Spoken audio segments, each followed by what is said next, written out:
Kung tatanungin ko kayo, what makes the Christmas season exciting for you?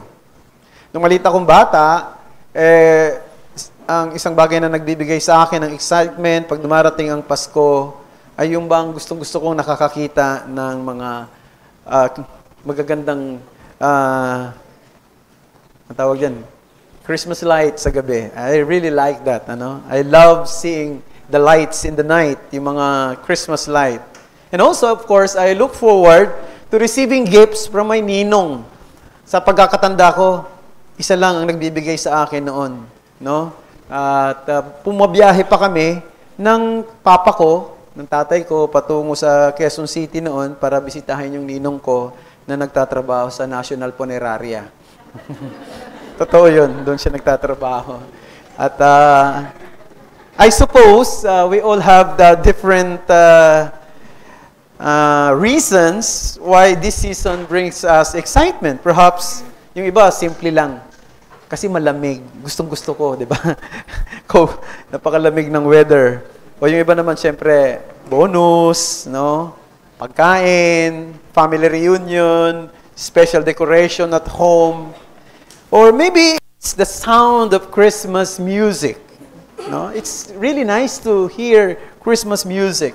Or the anticipation of holiday vacations. Yan yata ang ina-anticipate ng pamilya ni Deacon Alan patungo sa bakasyon doon sa kanilang lugar sa ano ba yan? Sa Mindoro. Of course, ang taga doon pala ay si Macy. No? Now, I'm not sure kung excited kayo sa traffic. No? Parating na yung Christmas. Traffic na naman. Gusto ko yun. Meron ba ganun? Pero sa mga naririto ngayon na ang edad ay katulad ko, paakyat, pataas hindi pababa. Sigurado ko na iisip nyo na yung Christmas season ngayon highly commercialized. No? Parang may iba na no? May pressure na talaga. Making it far from easy, no? Easy time for many. Well, gusto ko sabihin, walang masama sa lahat ng mga nabanggit ko, no?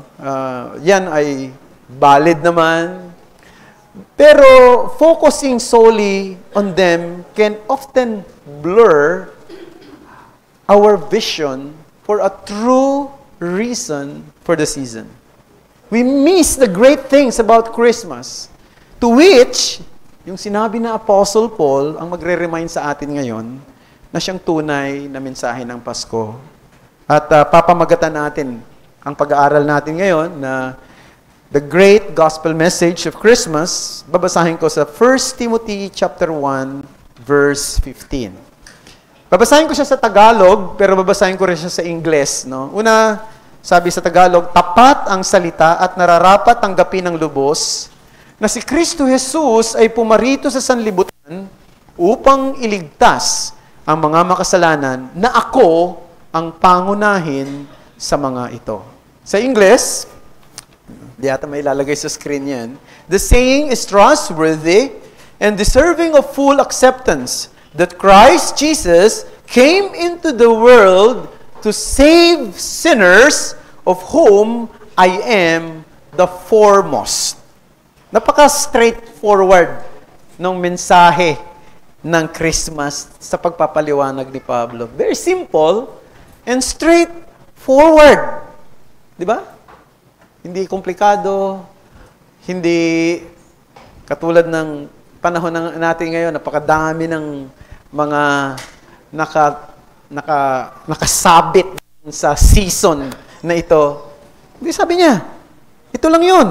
Si Kristo Jesus ay pumarito sa sanlibutan upang iligtas ang mga makasalanan na ako ang pangunahin sa mga ito. Yan ang simplicity ng message ng Christmas. Di ko alam kung mahilig kayong magbasa ng mga fable. Ako mahilig, yung mga Aesop's fable. Siguro nagbabasa kayo ng ganyan. Isa pa sa mga mahilig sumulat ng mga fable noon ay si Jonathan Swift. Matagal na yun. Meron siyang isang sikat na sinulat noon, yung tinatawag na Gulliver's Travel. Kung nabasa na ninyo, actually, pambata nga yun eh. Yung Gulliver's Travel ay naglalaman ng kwento patungkol sa isang lalaki na napadpad sa isang isla na kung tawagin ay Lilliput. Doon sa illustrations na ipinakita doon sa aklat na ito, pinapakita na yung lalaking napadpad ay nakatulog. Eh ngayon, ang mga nakatira doon sa lugar ng Lilliput ay mga maliliit na tao. No, parang mga duwende. No? Sobrang liliit. Eh, nagulat sila, ang laking tao nito. Ang laki namang nilalang nito. Ngayon, nung nakatulog ang pangalan ni si Gulliver, nung nakatulog, alam mo ginawa nila, tinali nila. Di ba? Alam niyo yung kwento na yan. Alam na alat ni Aris, ha? Tinali nila yung si Gulliver.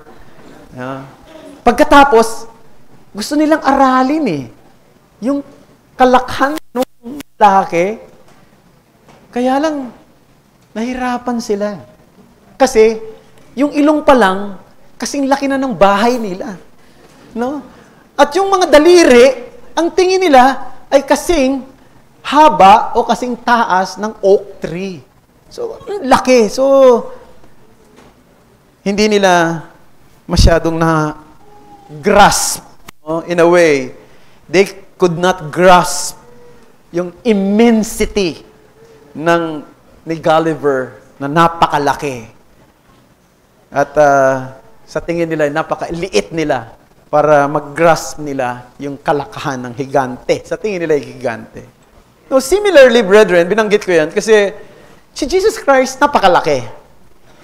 Ang totoo, hindi mo siya mai-ignore sa kanyang kalakhan. Pero maraming tao sa ating panahon ngayon, they form an understanding of Him that falls far short of His true nature and majesty.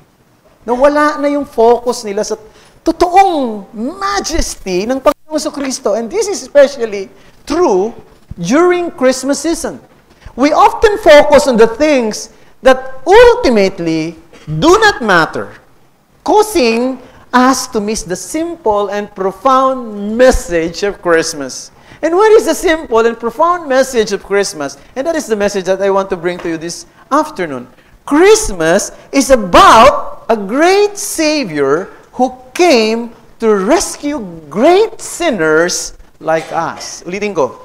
Christmas is about a great Savior who came to rescue a great sinners like us. And I have 3 headings. First, let's look at the great saying. Second, the great Savior and the great sinners. The great saying, the great Savior, and the great sinner. At yung pong mga binanggit ko, nandito lahat sa chapter 1, verse 15 ng 1 Timothy. Anong sinabi ni Apostle Paul dito sa verse na binasa natin? Sabi niya, tapat ang salita at nararapat tanggapin ng lubos. Sa Ingles, the saying is trustworthy and deserving of full acceptance. This is a great saying in simple term. Binibigyang diin dito ni Apostol Pablo na itong sinasabi niya at ang gusto niyang iparating sa bawat isa, lalo na kay Timoteo na siyang immediate recipient ng kanyang letter, na itong sasabihin ko sa iyo ay deserving ng pagtanggap at pakikinig galing sa iyo. Parang sinasabi niya, Timothy, maaaring makalimutan mo ang ilan sa mga sasabihin ko sa sulat kong ito, pero sana hindi mo makalimutan ang bagay na ito. Maaaring pinoprocess mo pa ang maraming bagay. Alam mo, pag nagbabasa ka ng, di ba, ng sulat, o maaaring ng libro, minsan hindi mo kagad naiintindihan, pinoprocess pa ng utak mo eh. Minsan pagka inulit mo, saka mo lang naiintindihan. Naranasan nyo ba yan? Pag nagbabasa kayo? Pag binasa nyo, maganda yung Bible, di ba? Pagbasa nyo, parang wala eh. Pero pag inulit mo, yung pala yun. Nakukuha mo na unti-unti. No? Di ba may mga ganong sitwasyon? At maaring sinasabi ni Pablo kay Timoteo, maaring ipoprocess mo lahat ng sasabihin ko sa iyo. Maaring yung iba rito, makakalimutan mo later on. Pero ito yung isang bagay na dapat matatandaan mo at dapat wholehearted ang acceptance mo at ng mga tao makikinig sa iyo. Yung bagay na ito sapagkat ito ang siyang foundational, crucial, at central sa mensahe ng Kristyanismo. It is not something that we can ignore. It is not something that we can delay or treat as optional. No, parang, kumbaga sa pagkain, dapat pag inihain sa yan, ubos yan. Wala kang ititira dyan. O kaya naman, parang, pwede nating sabihin, parang instruction. Halimbawa, tatalong ka sa eroplano, di ba? May mga ganong klase ng mga sports ngayon, yung tumatalon sa eroplano, tapos, siyempre, pagtalon, may parachute yun eh. Hindi mo naman basta-basta ibubuka kagad ng parachute eh, di ba? Kaya nga makikita mo, may magbibigay ng instruction. Sigurado, binibigay yung mga instruction. Alam mo, first timer mo tatalon. Siguro kailan, nung nandun kami sa Melbourne, sabi nung nag-host sa amin, si Ronald, sabi niya, Pastor, gusto mo ba? Di ba, naalala mo, gusto mo kasi meron ditong yung ganyan eh. Tatalong ka sa aeroplano, gusto mo, sabi ko, nasubukan mo na ba yan? Hindi, ayoko, may fear of height ako. Sabi ko, hindi ko rin susubukan yan. Sigurado kung first time ka na tatalon, di ba? Sigurado pakikinggan mo yung instruction. Bakit? Sapagkat buhay mo ang kapalit. Kapag nagkamali ka, imagine mo pagtalon mo dun ganun ka pa kunyari, selfie ka, nakalimutan mong hilahin yung, dapat hilahin para bumuka, delikado. Siguradong patay ka doon. So, yun ang sinasabi rito ni Pablo, you should pay close attention and follow every detail. Dito sa sasabihin ko. At sabi niya, this is trustworthy. Why it is trustworthy? Because it is grounded in real events. Supported by the testimony of faithful witnesses. Affirmed by the transformative experiences of countless individuals. Yan yung mensahe ng Ebanghelyo, mga kapatid. Hindi lang ito pinatutunayan ng maraming saksi, kundi nakikita ang pagbabago sa buhay ng mga taong nakaunawa rito.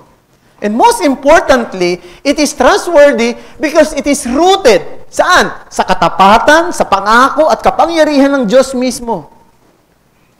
Kaya ito ay trustworthy. Pangalawa, it is worthy of full acceptance, sabi ni Paul. Bakit worthy of full acceptance? Sapagkat, di ba, may binanggit siya, hindi na natin binasa kanina. Sa unang mga talata ng chapter 1 ng 1 Timothy, binanggit niya doon yung verses 3 to 7, na may mga tao daw na nagtuturo ng iba't ibang mga doktrina na nakafocus sa mga alamat at mga walang katapusang pagpapakita ng kanilang mga lahi o endless genealogies. Mga katuruan na punong-puno ng espekulasyon na ang pinopromote ay hindi ang katotohanan. Pero yung mga individual daw yon na nagtuturo ng mga sinasabi niyang myth and endless genealogies, kumbinsido silang tama yung ginagawa nila. Sabi niya sa verse 7. Parang ang tingin nila, tama yung sinasabi nila. Pero ang sabi ni Paul, ang katotohanan, hindi nila naiintindihan yun. Wala silang pagkaunawa doon. Hindi, maraming mga ganyang tao na kung magkwento, ay parang totoo yung sinasabi nila, totoo sa puso nila, pero sa totoo lang, hindi nila naiintindihan. At hindi nila nakikita hindi nila nakikita kung ano yung batayan ng kanilang sinasabi. Alam mo ba, dyan, pagdadaan ako sa lugar na yan, may nagpapakita talaga dyan eh. Bakit? Dahil kinikilabutan ako. O yan ang kanilang Basta dadaan ako meron talaga dito, sa lugar na to. May espiritu rito. Diba? Sinasabi nila, ganun eh. Pero paniwalang-paniwala yan sila. Ikikwento sa iba. Pag kinikwento sa iba, syempre maniniwala. At pag dumaan din sila doon, kinikilabutan din sila. Hindi dahil totoo na mayroong nagpapakita doon, dahil mayroong nagsabi sa kanila ganon at naalala nila ang epekto psychologically. Tumaas din ang yung balahibo. So, yun yung sinasabi rito ni Apostle Paul. May mga ganyan na mga tao na nagtuturo o nagsasabi ng mga bagay na hindi nila talaga lubos na naiintindihan at napatutunayang totoo. In stark contrast, in-encourage ni Pablo si Timoteo na manindigan sa isang nararapat at trustworthy na bagay, isang patotoo na nakaangkla sa katotohanan ng kanyang salita. At yan ang mensahe na dapat daw maintindihan mo at maintindihan ng mga tagapakinig mo, mga pinaglilingkuran mo bilang pastor sa lugar ng Efeso. So, yun po ang una. The great saying. And what is this great saying? Let's go to the second heading. Merong great Savior. There is a great Savior. Diba? Sabi ni Paul, ulitin natin, tapat ang salita at nararapat tanggapin ng lubos na si Kristo Jesus ay pumarito sa sanlibutan upang iligtas ang mga makasalanan. There is a great Savior. At dito, pinapakita ni Apostol Pablo kung ano yung pananaw niya doon sa great Savior na yan, na walang iba kundi si Jesus Christ. Siya'y pumunta rito na ang purpose niya ay rescue mission. Rescue operation. Now, hindi siya nagpunta rito para magkaroon ng party. Hindi siya nagpunta rito para magkaroon ng mga bigayan ng regalo o exchange gifts. Hindi siya nagpunta rito para magkaroon tayo ng mga dekorasyon. Nagpunta siya rito for a particular purpose, and the particular purpose is meron siyang sasagipin. Ito ay isang rescue operation. Ito ay rescue mission. Yan ang sinabi niya rin sa Luke chapter 19, verse 10. The Son of Man has come to seek and to save the lost. At naalala nyo, bago ipanganak si Jesus Christ ni Mary, ano sinabi sa Matthew chapter 1, verse 21? Na siyang text ni Ate Vanji sa mga kababaihan nung nakaraan. Ano?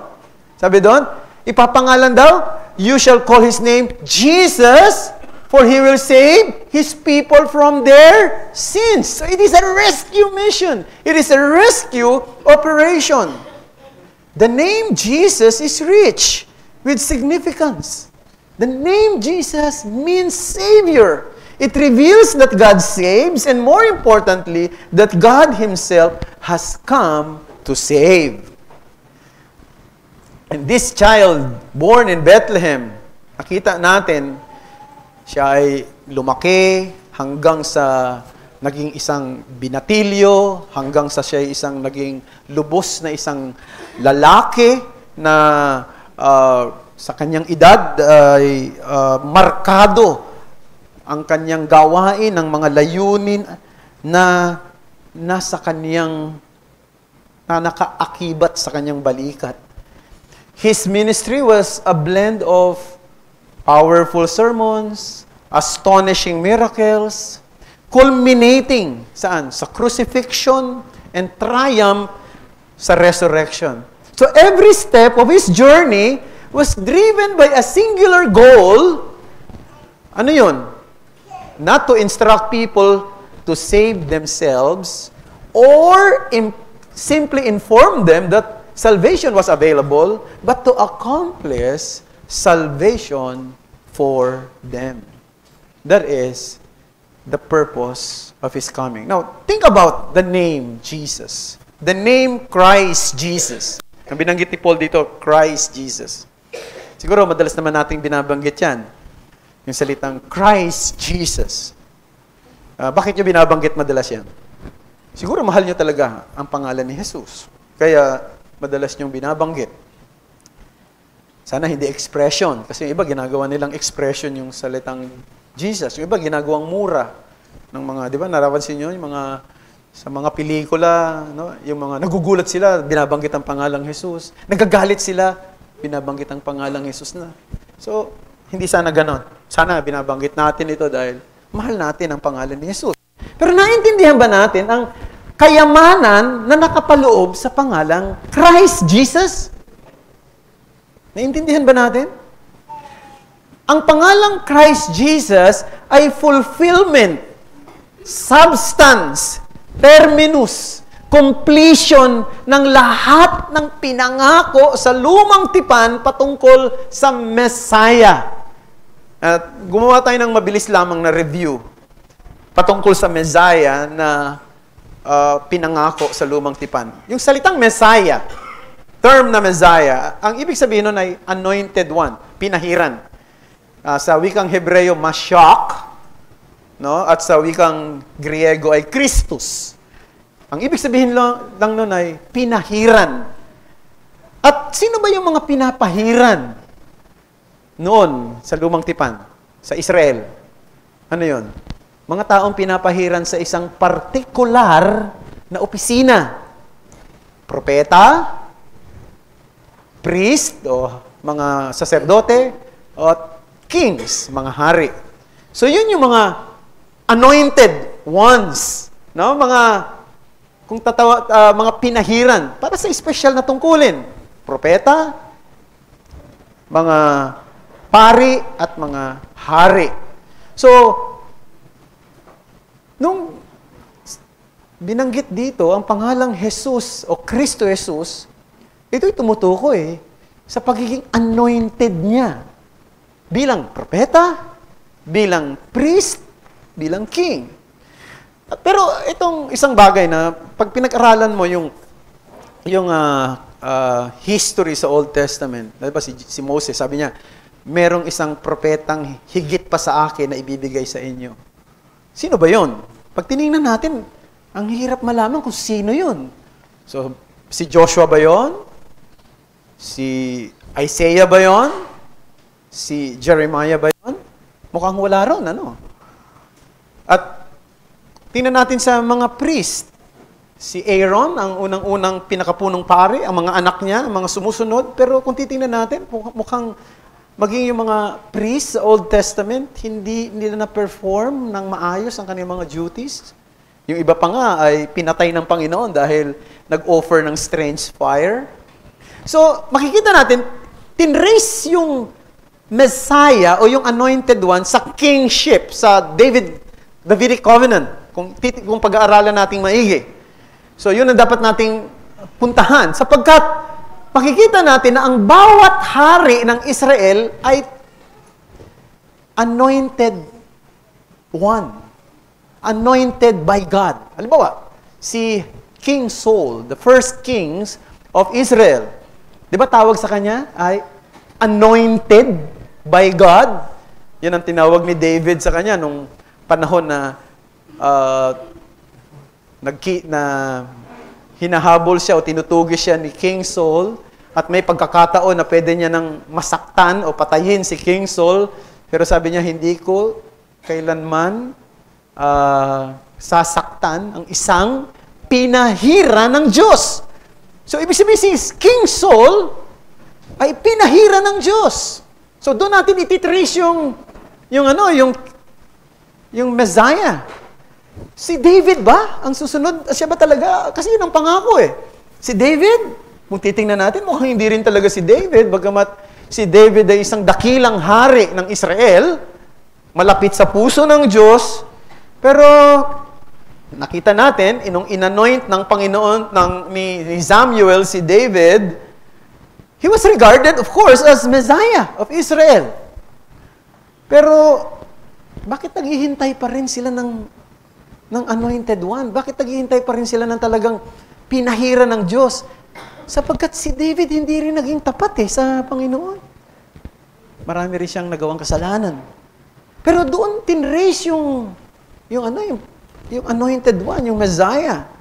At may pangako sa Davidic covenant na yung itatayo daw na throne ng isang anointed one ay isang kahariang pangwalang hanggan. At mangyayari lang daw yun kung yung mga hari sa linya ni David ay magiging tapat sa Diyos. Pero meron bang naging totoong tapat sa Diyos completely? Kahit na nga si David, tulad ng sinabi ko, hindi siya naging totoong tapat sa Diyos. Nung mahati ang bayan ng Israel, nagkaroon ng Northern Kingdom, ng Southern Kingdom, lahat ng hari sa Northern Kingdom, puro masasama. Walang mabuti. While sa Southern Kingdom, meron pa ilan-ilan na sinasabi na ginawa nila sila'y sumunod sa Panginoon tulad ng ginawa ng kanilang amang si David. Yan ay si Josiah, si Asa, si Hezekiah, at ang iba pa. Pero mas marami pa rin doon sa linyang yon ay gumagawa ng masama. In fact, ang huling-huling hari sa Southern Kingdom ay si Zedekiah. Anong ginawa kay Zedekiah? Siya ay pinarusahan ng Diyos dahil hindi siya sumusunod sa mga panukala at mga mensahe na binibigay ng Diyos kay Jeremiah. Kaya anong ginawa ng Diyos? Nung dumating na ang mga Babylonians, mismong ipinakita kay Zedekiah kung paano paslangin ang kanyang mga anak sa kanyang harapan. At nung matapos na paslangin yung mga anak niya sa kanyang harapan, anong ginawa sa kanya? Dinukot ang kanyang mata.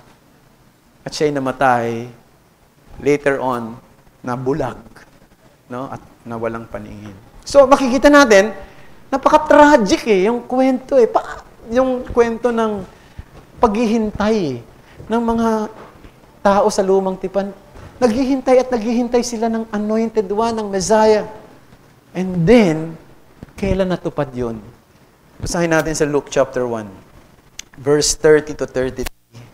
And the angel said to her, "Do not be afraid, Mary, for you have found favor with God.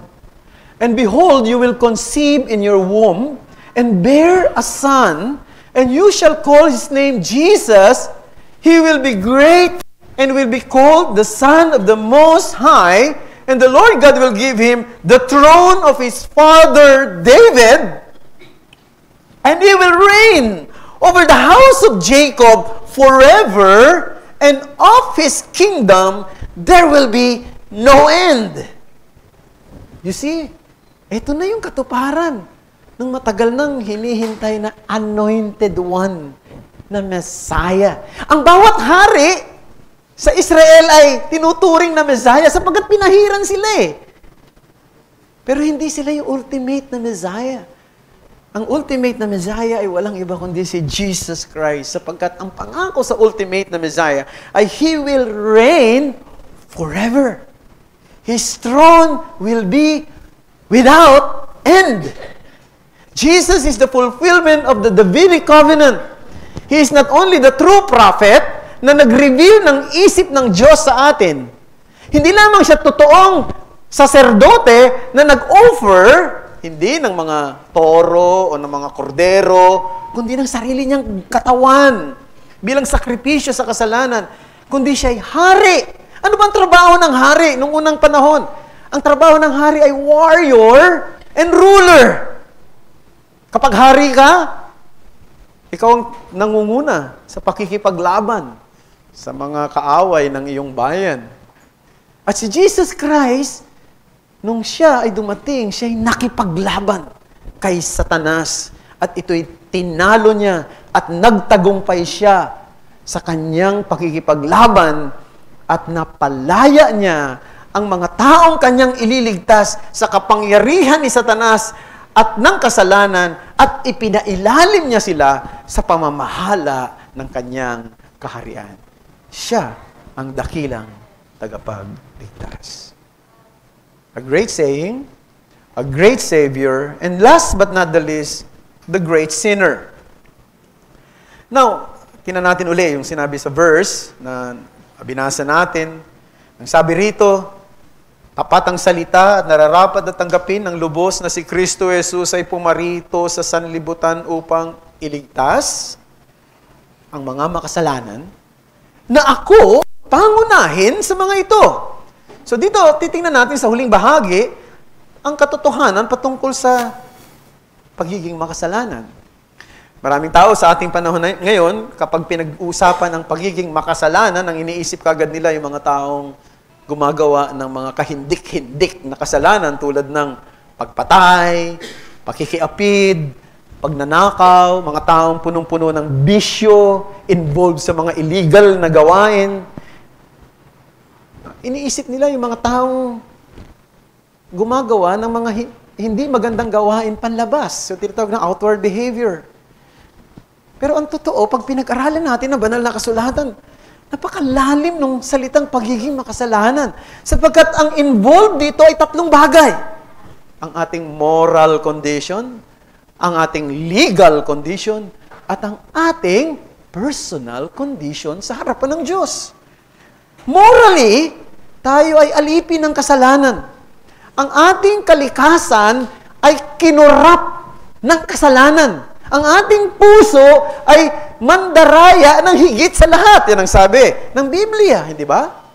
At ang sabi rin ng Biblia, Psalms 51 verse 5, Behold, I was brought forth in iniquity, and in sin did my mother conceive me. Yan po ang realidad. Ang realidad kung bakit ang tao ay nagkakasala sapagkat may problema, may corruption sa loob ng kanyang pagkatao, sa loob ng kanyang puso.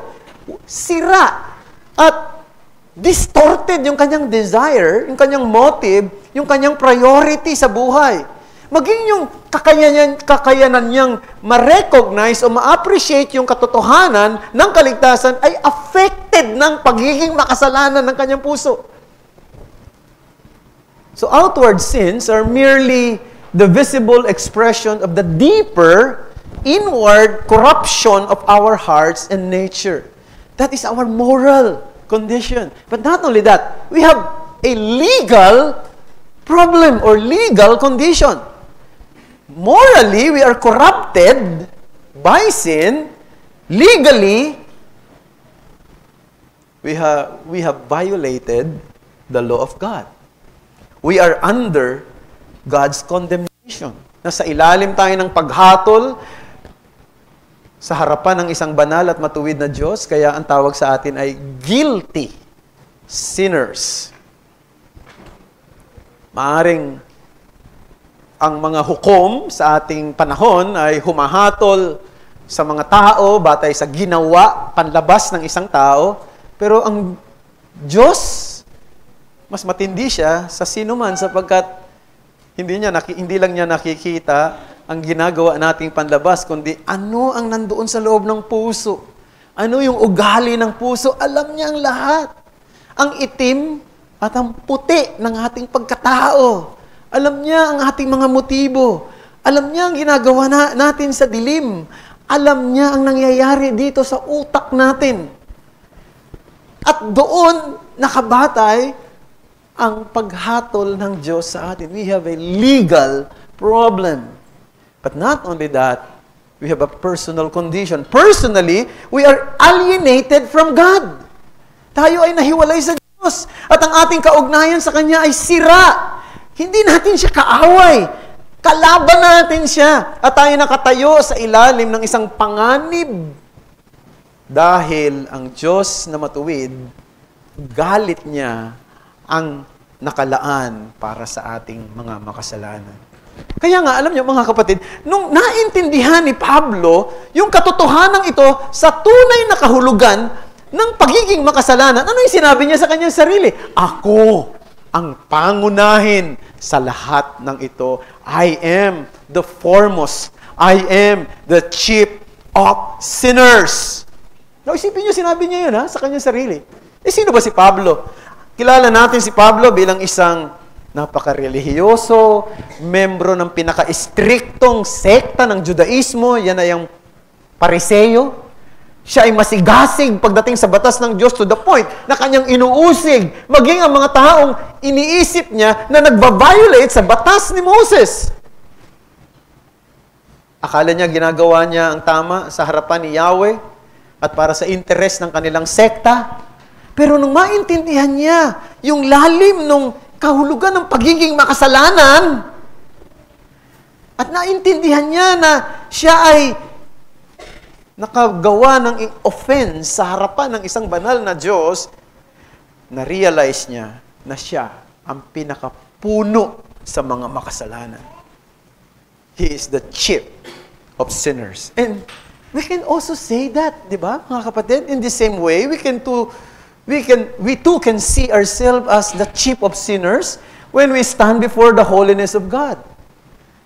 Kung naintindihan natin ang totoong kondisyon ng ating puso, kung naintindihan natin na malayo tayo sa pagiging sakdal, kung nakumbinsi tayo na talagang araw-araw, nagkakamali tayo at nagkakasala, nakikita niya ang itim ng ating kalooban, ay masasabi rin natin ang sinabi ni Pablo, ako ang pinakapuno sa mga makasalanan.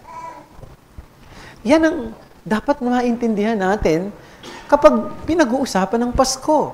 The great Christmas message is that a Savior who is both the Son of God and God Himself came into the world on a rescue mission. He came into the world on a rescue operation. At ang ililigtas niya ay buhay. Di ba? Ganun naman, di ba? Pagka magliligtas ka, ano bang ililigtas ng mga rescuers? Buhay. Di ba? Pagka matindi na ang baha, nakita mo, nandun na sa bubong ang mga tao, nananawagan na ng rescue. Wala naman siguro nananawagan ng rescue. Iligtas nyo kami. Iligtas nyo ang aming mga TV. Iligtas nyo ang aming mga computers. Iligtas nyo ang aming mga magagandang sopa. Ang aming kama. Na Salem bed pa. No, walang ganon. Hindi ka pupuntahan ng mga rescuers. Pupuntahan ka dahil nanganganib na yung buhay mo. At dun, yun ang totoong dahilan kung bakit pumunta si Kristo. Ililigtas niya ang buhay ng mga makasalanang tulad natin. He came to save those whom God the Father had chosen before the foundation of the world to be recipients of this divine rescue. Ulitin ko yan, mga kapatid. Meron ng pinili ang Diyos bago pa itatag ang sanlibutang ito. Meron ng mga taong nasa puso at nasa isip ang Diyos. Meron na siyang minahal noong una pa. At yung mga taong yun ay ililigtas niya. Yung mga taong yun ang i-rescue niya. Kaya pumunta si Jesus dito. At inaccomplish ni Jesus ang pagliligtas na yan sa pamamagitan ng isang ganap na pagsunod sa batas ng Diyos. At nung siya'y maging kahaliling sakripisyo ng mga taong ililigtas niya, nung kanyang tiisin ang pinakamahirap na sakripisyo ng kamatayan doon sa krus, siya ay naging isang dakilang tagapagligtas. Niresolve niya yung unfixable problem of sin and death, offering hope and life to those who trust in Him. So, sino ba sa atin dito magsasabi na hindi naman big deal yung ginawa ni Jesus? No? Big deal ba yon? Alam niyo, may mga bagay na nangyayari na, di ba, pagka yung inaasahan mo, tapos hindi yan ang dumating, pero iisipin mo rin, hindi naman big deal yan. Di ba, halimbawa na nag-order ka, nakita mo, ganda doon picture sa, di ba, sa, ganda ng dito mura lang. Pindot ka na kagad doon sa Shopee o sa Lazada o yung iba sa Temu.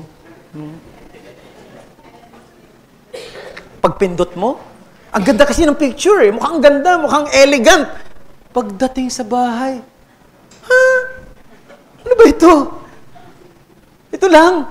No? Order ka ng, ang ganda-ganda ng carpet. Pagdating mo, ganyan lang kalaki pala. Pero siguro, dyan na yan, sasabi, okay lang yan. Diba? Okay lang. Maliit na bagay lang yan. Masasabi ba natin yon sa ginawa ni Jesus Christ? Si Jesus Christ nagpunta rito sa mundo, pwede ba nating sabihin, okay, namatay siya? Muli siyang nabuhay? No big deal. Pwede niyo ba sabihin yun? No big deal. Hindi niyo pwedeng sabihin yun, mga kapatid. No big deal ba na sa pamamagitan ng kanyang kamatayan, pwede kang mapatawad sa kasalanan? No big deal ba na sa pamamagitan ng kanyang matuwid na buhay ay ikaw ay idideklarang matuwid din sa harapan ng Diyos? No big deal ba na sa pamamagitan ng kanyang dugo na alis ang galit ng Diyos sa atin? No big deal ba na ang ating mga pusong bato ay ginawa niyang pusong laman? Na tayo'y mapabilang sa kanyang pamilya at ngayon may pangako ng buhay na walang hanggan. Hindi yan insignificant. Hindi natin pwedeng sabihin, no big deal. Ganyan pa rin ang iniisip ng isang tao, kaya hindi pa rin siya nananampalataya kay Kristo. Ibig lang sabihin hanggang ngayon ay bulag pa rin siya. Hanggang ngayon ay nababanlungan pa rin ng kabulagan ang kanyang puso at ang kanyang mata. Pero the moment, brethren, that you truly grasp the richness of Christ's salvation, you will be compelled, brethren, to give your life wholly for this cause, to His cause. Kung talagang maintindihan mo to, ikaw mismo, hindi ka lang magpapasalamat, makukumpel ka na maging buhay mo, ibibigay mo para sa simulain ni Kristo, para sa kanyang interes. Noong 1517, merong isang English reformer na ang pangalan ay si Thomas Bilney. 1517 din, di ba, matatandaan na pinaskil ni Martin Luther ang kanyang 95 thesis sa Wittenberg Castle sa Germany. Pero itong nangyaring ito, bago pa dumating yung panahon na ipinaskil ni Martin Luther yung kanyang 95 thesis sa Germany, may nangyari na sa isang tao na ang pangalan is Thomas Bilney nung siya ay pumunta sa Cambridge University sa England upang mag-aral doon. No? Doon sa Cambridge University ay nabasa niya yung Greek New Testament na isinulat ni Erasmus. Si Erasmus ang siyang unang nag-translate, no? Nagpakalat ng Greek New Testament. Nung araw kasi, bago ang magkaroon ng Greek New Testament na isinulat ni Erasmus, ang madalas na ginagamit ng Bible nung panahon na yun ay yung Jerome, translation ni Jerome, yung Latin Vulgate, kaya Latin ang mga ginagamit nila. So, nabasa niya yun. Alam niyo, nung mabasa niya yung Greek New Testament, pinag-aralan niya, na-encounter niya itong verse na ito na pinag-aaralan natin. 1 Timothy 1:15, tapat ang salita at nararapat tanggapin ng lubos na si Kristo Jesus ay pumarito sa sanlibutan upang iligtas sa mga makasalanan na ako ang pangunahin sa mga ito. Alam niyo, nung mabasa daw niya ito, nag-revolutionize yung kanyang mind. Nagbago ang kanyang buhay, leading to his conversion. Nakakilala talaga siya sa Panginoon. At mula noon, itong si Thomas Bilney ay nangaral ng doktrina ng justification by faith alone. In Christ alone. Imagine mo, at the very early, before the actual time ng Reformation sa Germany, meron ng katulad ni Bilney na gumagawa nun. However, noong 1528, hinuli ito si Thomas Bilney, ikinulong. Tinorture siya sa loob ng bilangguan. At dahil tinorture siya, sa sobrang hirap, nirecant niya yung kanyang pananampalataya. Binawi niya yung kanyang pananampalataya. At dahil doon, pinalaya siya. Nung nakalaya siya, masyado siyang na-convict sa ginawa niya. Masyado siyang nahiya. Sapagkat muli niyang nabasa yung 1 Timothy chapter 1 verse 15, tapat ang salita at nararapat tanggapin ng lubos na si Kristo Jesus ay pumarito sa sanlibutan upang iligtas sa mga makasalanan na ako ang pangunahin sa mga ito. At dahil nang mabasa niya uli, masyado siyang napahiya. Ni-resume niya ang pangangaral ng salita ng Diyos. Nang may higit na sigasig sa mga tao. Nirenew niya yung commitment niya. At dahil doon, na-aresto na naman siya at ayaw na niyang i-recant ang kanyang pananampalataya. Sinunog siyang buhay noong 1531. Now, anong ibig ko sabihin? Kaya binabanggit ko. Kung talaga naintindihan mo yung Ebanghelyo, hindi lang magpapasalamat ka sa Diyos na ikaw ay iniligtas. Handa mo ring ibigay ang buhay mo doon sa nagligtas sa iyo. Yan ang dapat na maging malinaw sa bawat sa amin. Kaya, mga kapatid, ganito katindi ang kapangyarihan at kadakilaan ng Ebanghelyo dumating sa atin. This is a great saying.